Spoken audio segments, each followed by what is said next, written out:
अरे इमाम साहब, खैरियत तो? आप कहाँ चल दिए? मैं अब इस मस्जिद में नमाज नहीं पढ़ाऊंगा, मैं अपने गांव जा रहा हूँ। अरे लेकिन क्यों इमाम साहब, ऐसा भी क्या हो गया? अरे जनाब, यहाँ कोई नमाज ही नहीं पढ़ने आता है, और जब कोई नमाज ही नहीं पढ़ने आता तो मैं यहाँ क्यों रुकूं? मैं अपने गांव में जाकर नमाज पढ़ लूंगा। लेकिन इमाम साहब, आपको तो उन लोगों को ये समझाना चाहिए था ना।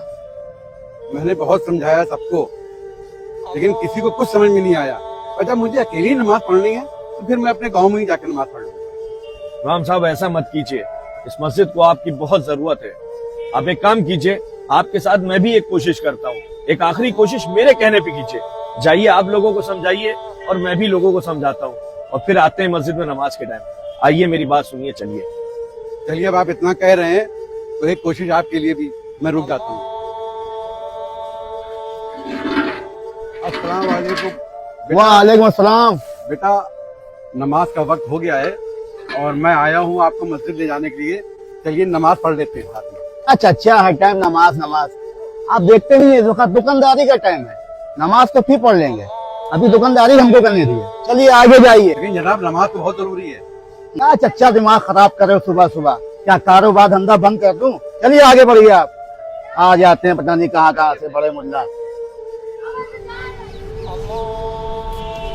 अस्सलाम वालेकुम जनाब, नमाज का वक्त हो गया है, आइए नमाज पढ़ने चलते हैं। अरे मौलाना साहब, आप देख नहीं रहे मेरा इतना इंपॉर्टेंट गेम चल रहा है और आप एक ही नसीहत देने चले आ रहे हैं। आप जाइए, जब मेरे पास टाइम होगा हम पढ़ लेंगे।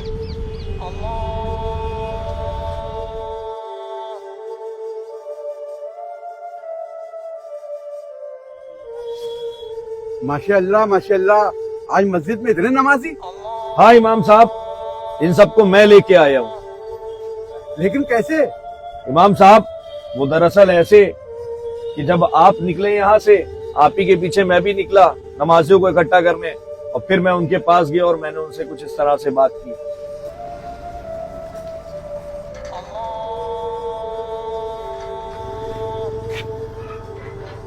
जी कैब भाई, बताइए क्या हुआ?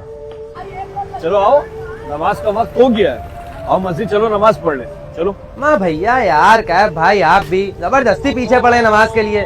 जब वक्त होगा जब आएंगे, जाइए आप। अरे सुनो तो, मस्जिद में एक बहुत अमीर आदमी आया है, जो नमाज पढ़ रहा है उसको 10,000 रुपए दे रहा है।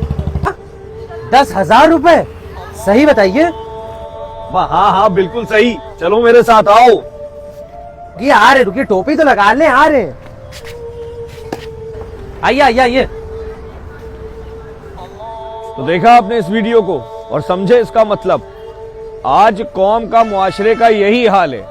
लोग नमाज पढ़ने के लिए वक्त ही नहीं देते, उनके पास वक्त ही नहीं है, या यूं कह लीजिए कि वो सवाब की नियत से नमाज पढ़ना ही नहीं चाहते, सिर्फ हर जगह वक्त और पैसा ही घुसा हुआ है। तो मुसीबत मुसलमानों पर नहीं आएगी तो किस पर आएगी? एक बार गौर और फिक्र कीजिएगा इस कंटेंट पर, और अगर अच्छा लगे तो अपना एक कीमती कमेंट भी जरूर कीजिएगा।